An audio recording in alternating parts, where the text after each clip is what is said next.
Selama 2025, aku sudah melalui banyak sekali kejadian suka dan duka. Mulai dari perubahan mindset hingga perubahan prinsip hidup. Tahun 2025 memberikan aku banyak sekali pelajaran berharga yang membuat aku menjadi lebih mengerti kehidupan. Selain itu, aku juga mendapatkan strategi baru untuk mengoptimasi kehidupanku. Dari puluhan pelajaran hidup yang aku catat selama tahun 2025, aku akan menyampaikan 5 pelajaran hidup utama yang paling berharga dan relevan untuk kalian. Aku harap video ini tidak hanya dilihat, tetapi juga dipahami dan diterapkan. Langsung saja, pelajaran hidupku yang pertama adalah jangan takut mengeluarkan uang. Kalau kamu mengeluarkan uang untuk aset produktif, kamu tidak usah ragu untuk berinvestasi pada aset tersebut.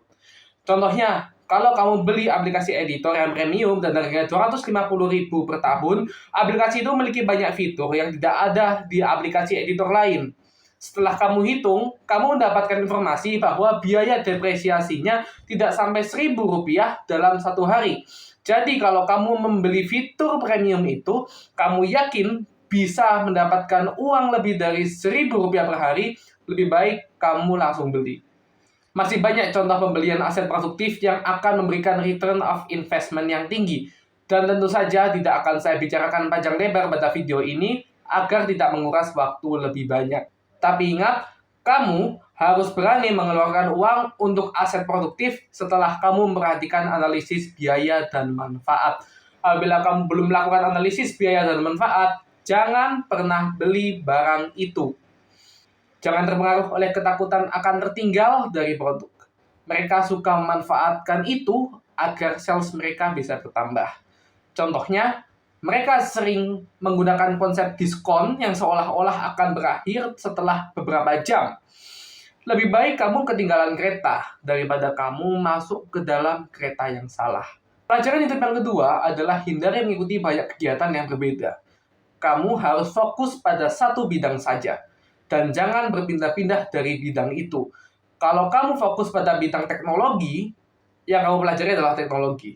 Jangan keluar dari bidang lain seperti kesehatan, kecuali jika masih ada hubungannya dengan teknologi yang sedang kamu kembangkan. Coba perhatikan cerita ini. Bayangkan ada dua orang yang sama-sama mencari air di tempat yang sama. Orang pertama mengebor 1 meter sebanyak 50 kali. Sedangkan orang kedua ngebor sumur 50 meter sebanyak 1 kali. Yang bakalan dapat sumber air itu jelas orang yang ngebor sumur 50 meter sebanyak 1 kali. Alasannya sudah jelas, yaitu karena mata air hanya akan didapat apabila sumur digali sangat dalam.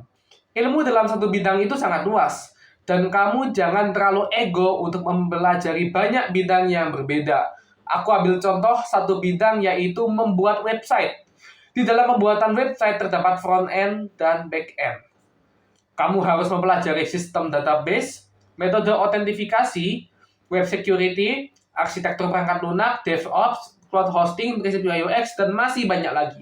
Ditambah kamu juga perlu mengikuti perkembangan teknologi yang bergerak seperti Citah, dengan terobosan-terobosan yang luar biasa di setiap tahunnya. Kamu yakin mempelajari banyak bidang yang setiap bidang ilmunya bisa sedalam itu? Ini juga berlaku kalau kamu nyemplung di bidang entrepreneurship. Kamu harus mendalami satu bidang dan fokus di situ saja. Bidang lain yang menjadi kekurangan kamu bisa ditutupi oleh co-founder. Makanya, nyari co-founder itu susah. Butuh perjuangan yang hebat. Tapi sekalinya dapat, kamu bisa striving. Pelajaran hidup yang ketiga adalah pegang prinsip kamu dan jangan biarkan orang lain mengubah prinsip kamu. Pada saat kamu sudah mulai sukses, kamu akan mendapatkan banyak tawaran dari orang lain yang mostly merupakan kerjasama. Jika penawaran itu kurang bagus, kamu harus berani untuk mengatakan tidak agar kamu tetap bisa menekuni bidang yang kamu kuasai. Kalau kamu masih jadi seorang yes man dan mengatakan iya karena kamu orang yang nggak enakan, kamu harus belajar untuk berubah hari ini.